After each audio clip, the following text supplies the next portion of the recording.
Hello et bienvenue dans Wedding Divan, le podcast dédié aux pros du mariage. Je suis Magali Zarka, formatrice du Wedding Gang, officiante de cérémonie laïque et ancienne wedding planner avec plus de 100 mariages à mon actif.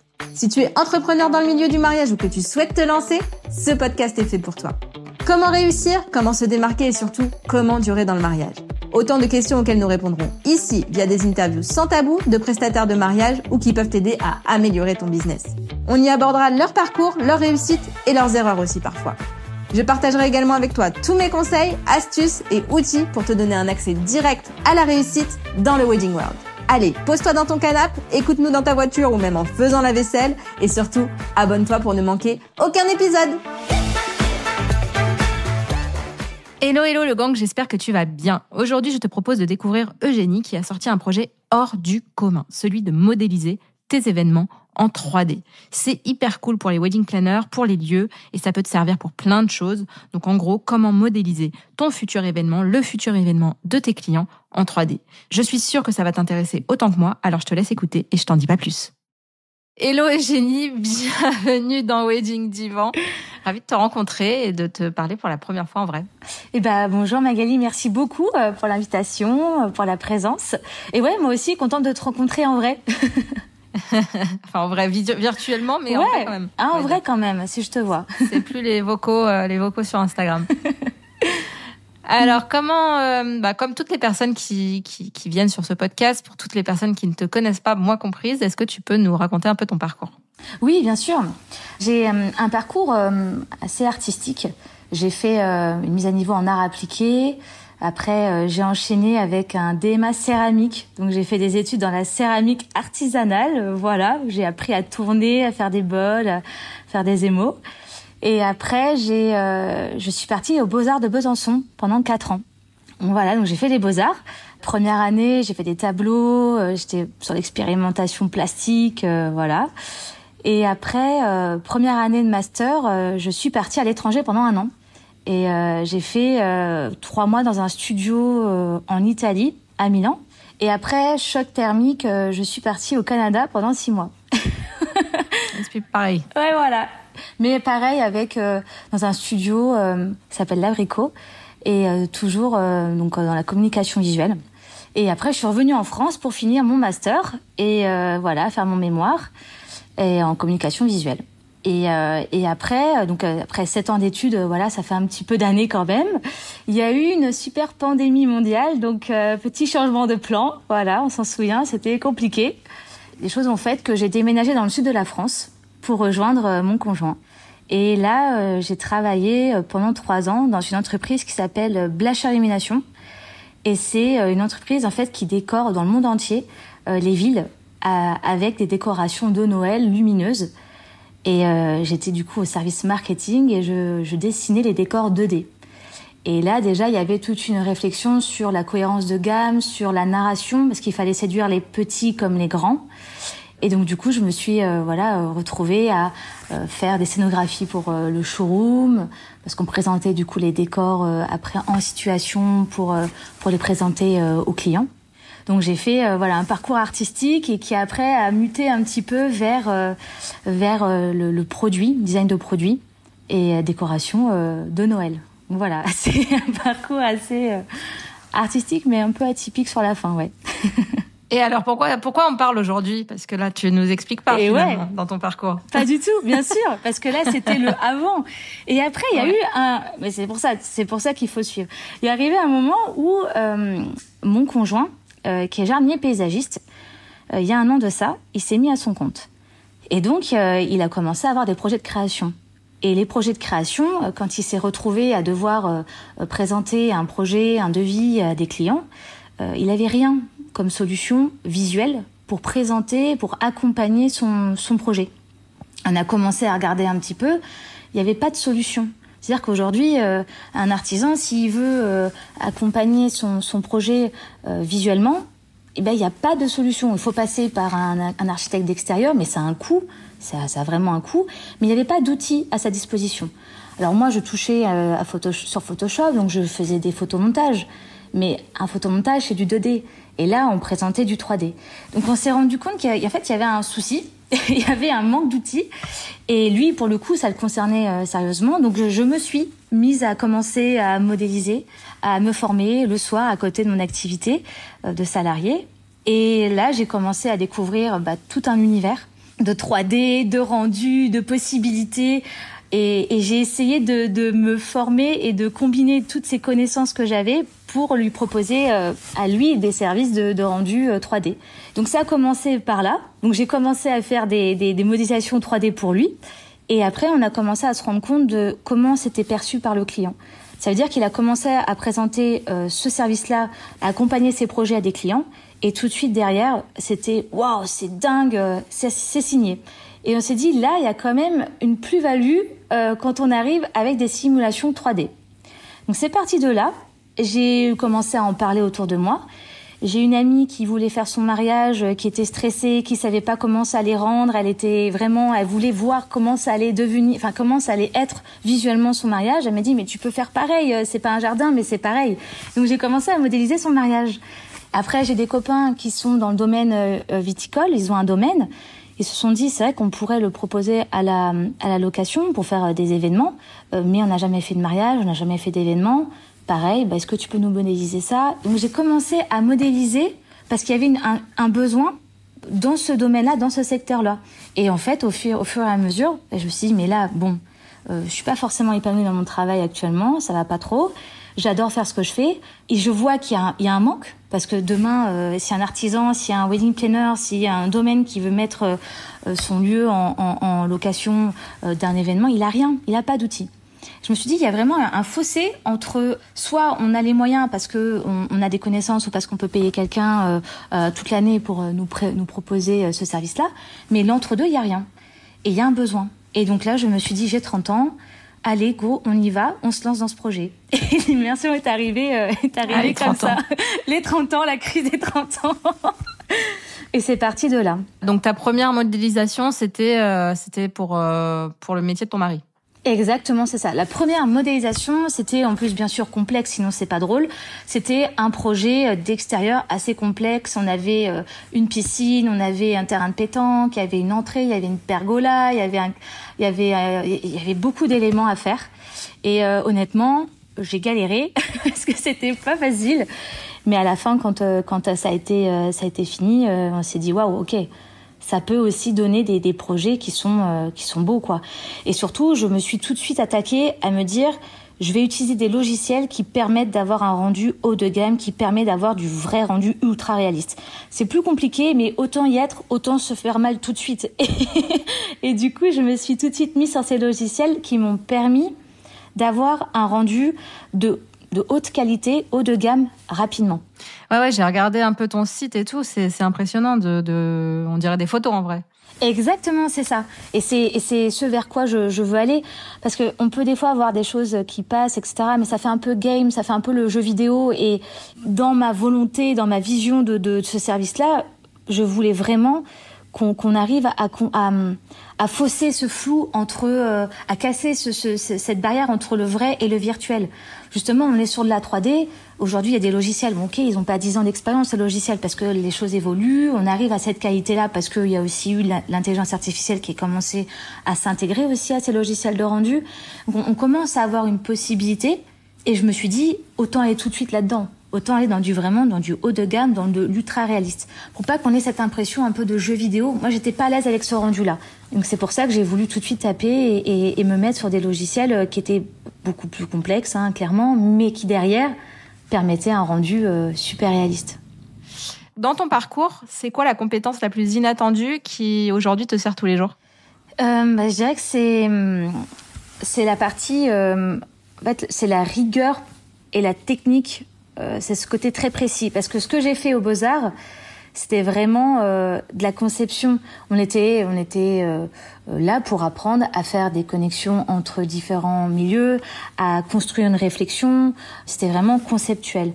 Là, aujourd'hui, je suis un peu l'hybride entre l'artiste et la technicienne, parce que les logiciels, eux, c'est de la technique, c'est droit, et s'il y a un problème, bien souvent, même très souvent, tout le temps, c'est pas le logiciel, c'est moi qui ai mal compris, qui ai fait une erreur sur la modélisation. Je dirais que, en fait, j'ai dû apprendre à être très rigoureuse sur cette partie-là, parce que c'est pas de la conception, là c'est de la 3D, c'est de la technique et c'est pas la même chose. Donc ouais, d'être beaucoup plus rigoureuse et précise techniquement sur les logiciels. Et donc tu t'es lancée quand exactement? Donc pendant le Covid ou après le Covid? Alors après, là en fait c'est très récent. Ça fait plus d'1 an que je pense au projet et officiellement l'immersion a été créée mi-janvier. C'est ça. Et très rapidement, il a commencé à... j'ai commencé. Ah oui, c'est tout nouveau. C'est tout nouveau. Ce que j'allais te demander, c'est quoi la plus grosse erreur que tu as faite au lancement? Mais on y est quoi. On est au lancement. Après, il y a quand même eu des petites choses, par exemple des projets que j'ai un peu sous-estimés. Mais je pense que ça, c'est un peu comme tout entrepreneuse qui se lance, qui fait un devis et qui finalement, et non, ça passe pas. C'était pas le temps estimé, c'était pas prévu comme ça. Je dirais que c'est ce qui m'est arrivé sur des projets. Parce que j'ai déjà eu là des retours assez positifs, notamment les wedding planners, qui m'ont vraiment fait comprendre que ouais, il y avait un besoin quoi. Et j'ai même eu des wedding planners qui m'ont dit merci, enfin super, parce que c'est vrai que pour le coup, on n'avait pas beaucoup d'outils pour cette partie-là. Parce que c'est vrai que pour la plupart, il y en a qui vont faire eux-mêmes, mais c'est pas la même chose. C'est clair. C'est quoi le budget en fait pour si par exemple je suis wedding planner, ouais. Comment ça marche? Qu'est-ce que tu modélises et combien ça coûte? Alors en fait c'est simple, en fonction, je travaille pas au mètre carré, je travaille pas à l'image. Par exemple, je sais, on m'a fait un retour, une personne qui m'a dit un jour, une image c'est $300. Non, je travaille pas comme ça. Justement parce que j'ai pensé derrière le concept pour que ce soit accessible à tous. Et que ça passe par le déplacement. Je me déplace pas. Déjà, il n'y a pas de frais de déplacement. C'est la wedding planner qui m'envoie des visuels, qui m'envoie des codes estimatifs, qui va m'envoyer l'adresse, par exemple. Si l'événement il est en extérieur, moi, je vais pouvoir utiliser Google Earth et pouvoir, du coup, avoir rapidement les dimensions sans me déplacer. Donc, toi, de cette partie-là, déjà, elle est retirée.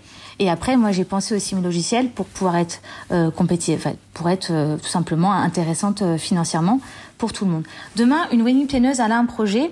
Je pense à un exemple, une salle de réception. C'est entre 300 et 500 €. Et à ce prix-là, elle a des images en haute définition ultra réalistes en illimité. Et je fais un montage vidéo également où je peux intégrer le logo de la wedding planneuse. Et ça fait partie vraiment du projet pour un espace. Et la visite virtuelle, c'est un supplément et ça va dépendre, le prix va dépendre du nombre d'espaces à intégrer dans la visite virtuelle. Ok. Alors, je vais juste mettre les pieds dans le plat 5 minutes parce que tu dis un mot qui m'hérisse le poil. Je vais pas te mentir. Tu dis wedding planneuse. Oh, pardon. Et en fait, wedding planneuse, ça me rend dingue parce que en fait, on dit pas babysitteuse. Pardon. Et donc, mais non, mais c'est pas de ta faute. C'est un mot qui est rentré dans le vocabulaire français, mais je comprends même pas en fait. C'est-à-dire que on dit pas babysitteuse quoi. Donc pourquoi on dirait wedding planeuse? Enfin, on plane pas quand on est wedding planner. Tu vois, on planifie. Effectivement, wedding planner, c'est effectivement. Vraiment un truc. Voilà. Je le dis à toi parce que je sais que tu le prendras avec le sourire. Mais c'est vrai que je pense que c'est important parce que je pense qu'il y a beaucoup de monde qui le dit et qu'il faut remettre l'église au milieu du village. On ne dit pas wedding planeuse. Oui, ça, tu as raison. Et du coup, c'est qui ta cible de wedding planner? C'est plutôt la cible, tu me disais haute qualité, donc plutôt haut de gamme, mariage haut de gamme? Pas du tout. En fait, j'ai pas de cible pour les wedding planners. Ça peut être quelqu'un qui va me faire intervenir que sur un projet parce que là, elle estime que sur ce projet-là, ça peut être intéressant. Mais il n'y a pas de cible pour les wedding planners. Vraiment, c'est accessible. Et ça fait même en plus une rentrée d'argent pour le wedding planner parce que les prix que je pratique, ça leur permet eux derrière de gagner du temps. Ça leur permet aussi de pouvoir marger sur moi. S'il y a des clients qui ont un plus gros budget, au prix que je pratique, ça fait une nouvelle rentrée d'argent pour eux. Et derrière, c'est utilisable pour leur communication, pour leur image de marque. Sur le site internet, ils peuvent intégrer la visite virtuelle, ils peuvent intégrer les visuels sur sites, sur réseaux sociaux, les réutiliser s'il y a besoin pour d'autres clients. En fait, ce que je fais aujourd'hui, c'est vraiment comme une sorte d'extension, c'est de repenser leur process de travail. Ils gagnent du temps, ils gagnent en qualité, ils gagnent en image de marque et ça, c'est accessible. On ne parle pas de faire 2 000 € juste un espace. Non, c'est accessible. Ok. Pourquoi la 3D, c'est pas juste un gadget, mais un vrai game changer pour les pros, à ton avis? Je dirais que Là, la qualité que je propose aujourd'hui, c'est pas un photomontage 2D où on rajoute une chaise comme on peut pour essayer de faire une estimation et une sorte de visuel de ce qu'il pourrait avoir. C'est pas un gadget. Aujourd'hui, c'est vraiment des images où on est immergé dans le projet. Ça veut dire que la photo, que les photos que je vais donner au wedding planner, c'est ultra réaliste. C'est qu'on va jusqu'au détail du reflet. On est sur de la haute qualité. Le montage vidéo, on a vraiment les draps qui bougent, on a la bougie qui va vaciller, on a vraiment le détail. C'est très précis. C'est pas un gadget, c'est vraiment du haut de gamme. Et ce qui fait pour moi complètement la différence, c'est la visite virtuelle. Demain, c'est un outil qui va servir au client. C'est-à-dire que le client, il peut, depuis son téléphone, sa tablette, son ordinateur, visiter son mariage 1 an avant le jour J. Il peut se déplacer entre les tables, il peut zoomer sur la vaisselle, il peut aller dehors voir si ça lui convient. Ça, c'est accessible, à un prix accessible, et surtout, ça fait toute la différence pour le wedding planner. Il n'y a pas de doute sur aussi ce qui peut se passer. Il y a aussi une forme un petit peu pas de contrôle, mais par exemple, le wedding planner, il va présenter quelque chose, il y a un visuel, ça fait foi. C'est un peu pareil, par exemple, pour les artisans.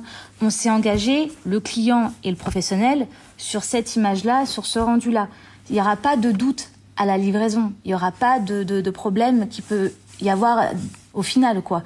Par exemple, si le client veut finalement plus de décoration parce que finalement, c'est pas assez fleuri, ou il n'y a pas assez de décoration, oui, mais à ce compte-là, il faut changer le budget, parce que si vous voulez plus, ça aura un coût. Mais actuellement, avec le budget, le rendu sera comme ça. Il y a aussi cette forme aussi de sécurité, et je le vois aussi, par exemple, j'ai un retour d'un wedding planner qui m'a dit pour l'installation. C'est-à-dire qu'en fait, j'ai baissé les murs, ce qui a permis de faire un plan d'implantation, et ces visuels-là, elle l'a pas forcément transmis au client, mais ça lui a servi pour l'équipe technique, pour installer. Parce que du coup, en fait, tous les éléments étaient mis en place. Au niveau des outils avec lesquels tu bosses, c'est quoi ton préféré, ou celui que tu maudis je sais pas, si je te dis Canva, t'en penses quoi? Canva, j'étais anti-Canva parce que j'étais à fond sur la suite Adobe, Illustrator, Photoshop, InDesign. Fallait pas me parler de ça, ça allait tuer les graphistes. J'ai eu ces propos-là un jour dans ma vie, je le reconnais. Et aujourd'hui, je fais pas tout, mais beaucoup de choses sur Canva, parce que c'est effectivement très pratique pour la présentation. Faire des présentations en ligne, non, c'est super. Alors oui, ça pour le coup, je m'en sers beaucoup maintenant. Donc comme quoi, il faut pas avoir peur des fois de changer d'avis ou essayer. Mais les premières fois, je me disais, je suis vraiment sur Canva là, mais franchement, mais et en fait, qui utilise Canva de nos jours? Tout le monde maintenant. Ben oui, mais moi, et c'est génial, je le reconnais. Après, là, pour les logiciels, du coup, parce que ça reste assez technique, pour ce qui va être la modélisation, il y a plusieurs logiciels.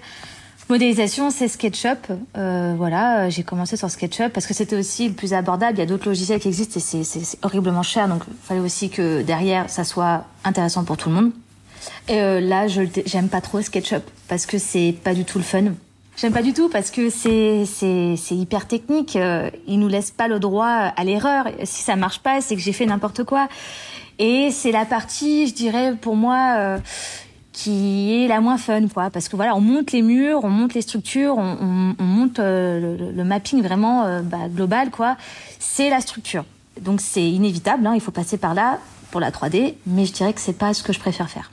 Ce que je préfère, c'est plus après, il y a un deuxième temps que je peux avoir après sur SketchUp, par exemple, où je vais chercher les décorations, où je vais venir remodifier sur Blender, par exemple, c'est un autre logiciel, si ça va pas, les chaises, ou si je peux peut-être changer le mobilier. Là, c'est la partie que je préfère. Et après, j'utilise différents logiciels de rendu 3D. Donc là, c'est un peu c'est vraiment la texture, c'est la lumière, on est plus sur le côté structure. Et là, ça, j'adore parce qu'après, là, j'intègre les végétaux, j'intègre les reflets, les textures, les matières. Et là, j'adore. Là, je m'éclate. Là, c'est ce que je préfère faire. Et après, il y a pour le montage vidéo, ça va être Premiere Pro, voilà, pour le montage vidéo. Donc c'est ça, j'utilise plusieurs logiciels. Ouais, c'est ça. C'est quoi la fausse idée que les pros ont souvent sur la 3D et que tu aimerais démonter direct? C'est la fausse idée que j'ai eue aussi avec mon conjoint il y a 1 an. C'est que c'est c'est pas abordable, c'est trop cher, c'est pas possible pour du quotidien, c'est pas possible sur tous les projets, c'est un budget. Aujourd'hui, non. Comme je te disais tout à l'heure, quand tu pars d'une pièce, un espace entre 300 et 500 euros, avec les images derrière en illimité, c'est accessible pour tout le monde demain. Qu'on soit piscinier, qu'on soit un lieu de réception, qu'on soit wedding planner, tout le monde peut demain passer par ce service-là. Et c'est la volonté vraiment le pilier pour moi qui est important avec le projet d'immersion, c'est démocratiser l'accès. C'est que demain, tout le monde puisse passer par ces services-là. Donc non, ce n'est pas hors de prix, et surtout quand on voit derrière l'image de marque que ça pousse, quand on voit que derrière après c'est un service qui peut être intéressant, même comme une rentrée d'argent pour le wedding planner. Donc non, ce n'est pas un gros budget, c'est aujourd'hui accessible à tous. Trop bien. C'est quoi la plus belle réaction que tu as eue d'un client face à un de tes visuels ? Et c'est souvent c'est une réaction qui est quand même souvent là, et c'est qui me conforte dans mon travail. C'est qu'on me pose la question, mais que ce soit sur des visuels, surtout aussi sur la visite virtuelle, on me dit mais là ce que tu as fait c'est des photos. Non mais là ta visite virtuelle, OK d'accord, mais ça c'est une photo, faites partie d'une photo. Et j'adore quand on me dit ça et je peux répondre et non, pas du tout. Ce que tu vois là, rien n'existe. Tout est de la 3D. Et ça, j'avoue que quand on me dit ça, je me dis bon, ça va, j'ai réussi le jeu, quoi. Et ouais, non, c'est oh là là, ou quand je vais avoir des wedding planners qui me rappellent et qui me disent j'étais en rendez-vous et tout, c'est super, les clients ont adoré, c'est waouh, et c'est génial. Ça, ouais, ça me, ouais, parce qu'il y a pour en arriver là aujourd'hui. Pour arriver aussi à cette accessibilité dans mes services, c'était des heures, c'était des nuits de travail, parce qu'il fallait que ce soit aussi rapide, quoi, dans le sens où faut pas que je passe un mois à faire une modélisation. Et ça a été beaucoup de travail pour ça. Et même dans mon montage vidéo, je vais essayer par moment de mettre dans mon montage une vidéo réelle. Lifestyle, où tu vas avoir quelqu'un qui va verser le champagne dans un verre pour un mariage par exemple, et après tu vas continuer dans la vidéo avec de la 3D. J'aime bien essayer de fausser en fait avec cette barrière là. J'aimerais que demain on se dise même plus est-ce que c'est de la 3D ou pas, quoi, qu'on y croit vraiment à 100%. Trop bien. Est-ce qu'il y a un truc que tes clients voient pas mais qui change tout? Oui, il y a la petite touche d'immersion, si je peux dire ça comme ça.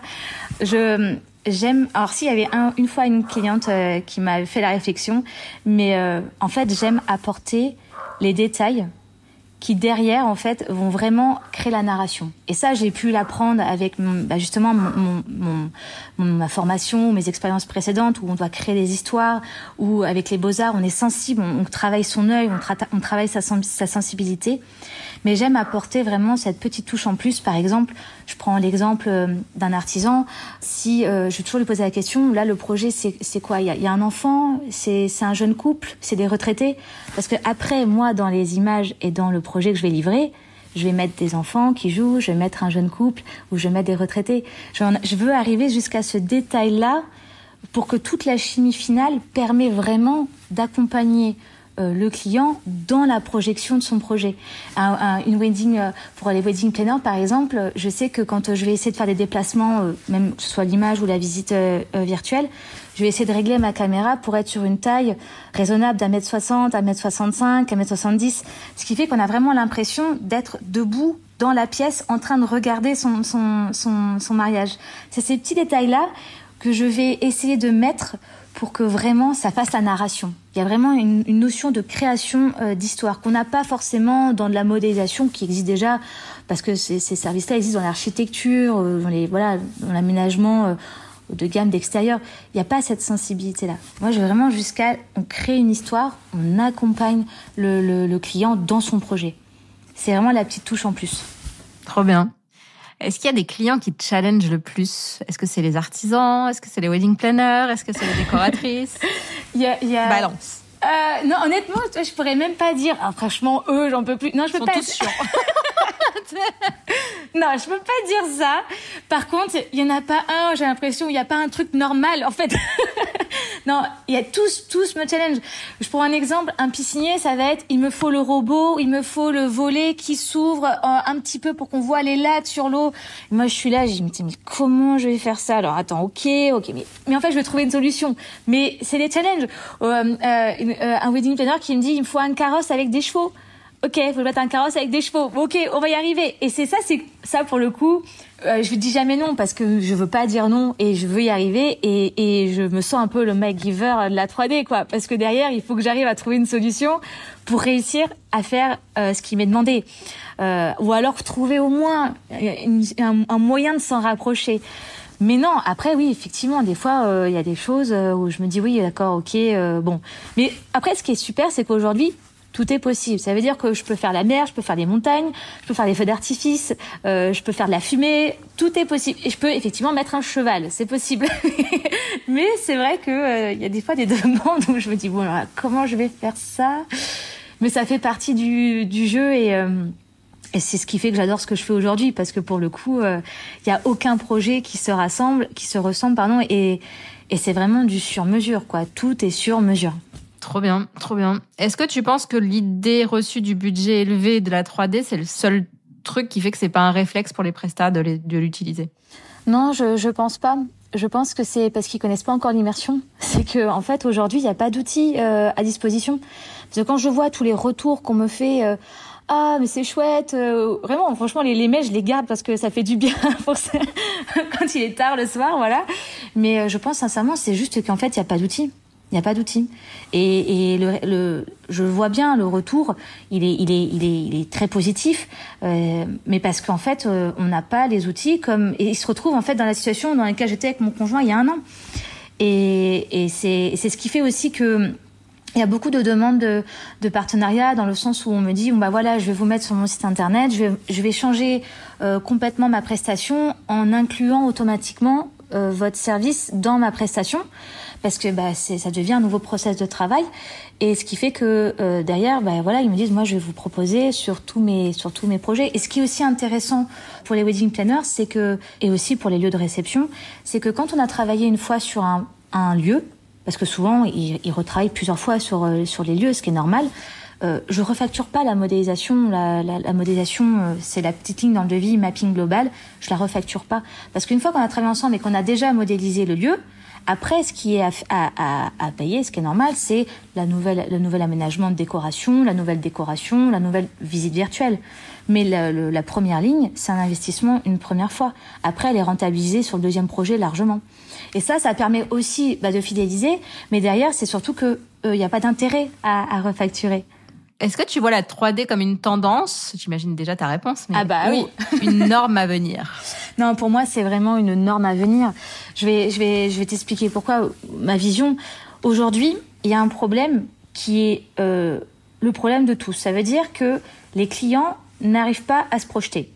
Et ça ne va pas aller en s'arrangeant. Que ce soit pour tous les clients avec qui je travaille, les clients n'arrivent pas à se projeter. Et la société dans laquelle on est aujourd'hui, encore plus avec l'intelligence artificielle, on va aujourd'hui sur Pinterest, t'as de l'IA de partout, quoi. Et tu vois encore la qualité un peu floue, etc.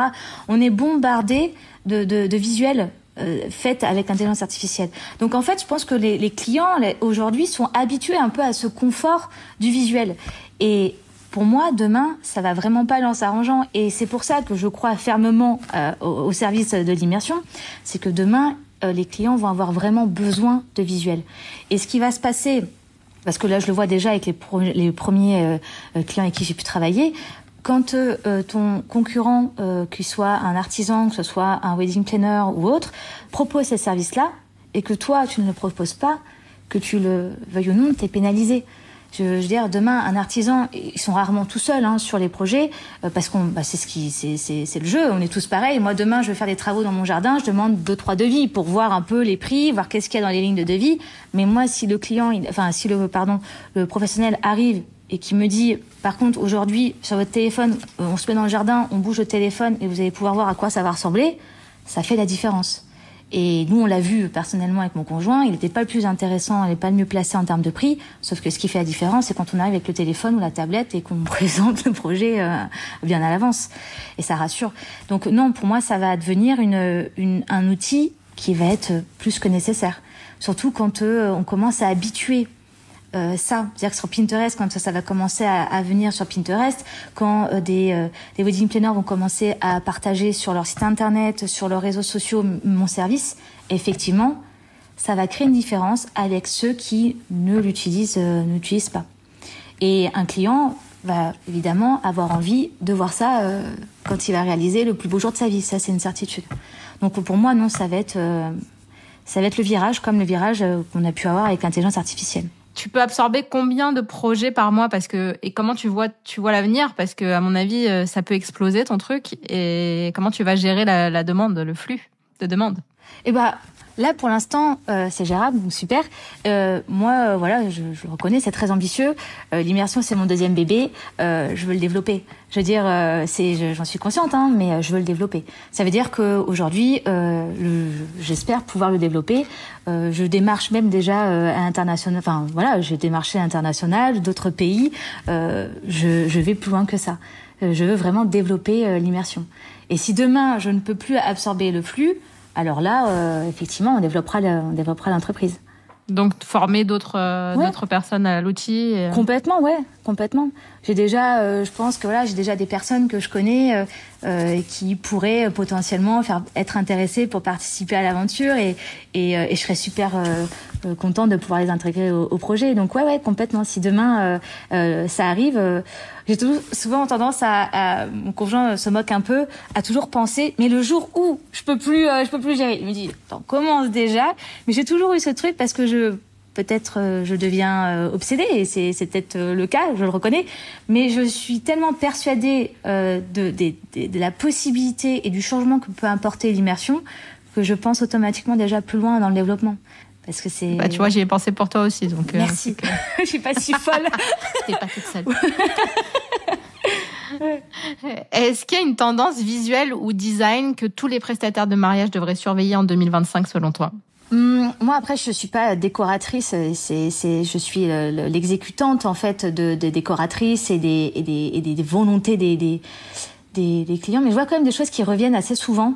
Ça, c'est quelque chose qui, pour le coup, avant, je connaissais pas trop. Mais c'est vrai que ce côté un peu éco-responsable, ou peut-être aussi parce que les budgets sont peut-être moins aussi développés, peut-être. Hein.